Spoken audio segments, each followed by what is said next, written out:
I've had an idea.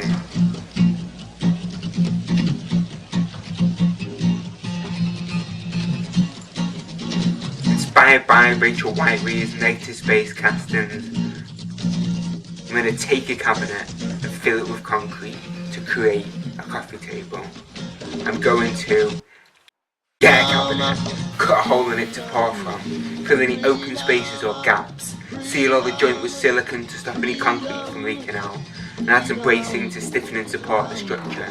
And then once the cabinet has been transformed into a mould, I can add mould release, fabricate a reinforcing mesh, and make my concrete by adding premixed concrete, water and fairy liquid.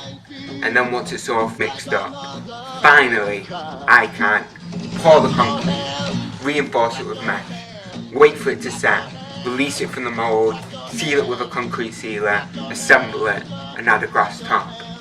And then once it's all said and done, I've taken a mass produced piece of 50s furniture and I've given it the permanence. I've helped to reveal the beauty of the forms hidden within. I got a telephone in my bosom, and I can call him from my heart. I got a telephone in my bosom, and I can call him from my heart. When I need my brother, when I need my father.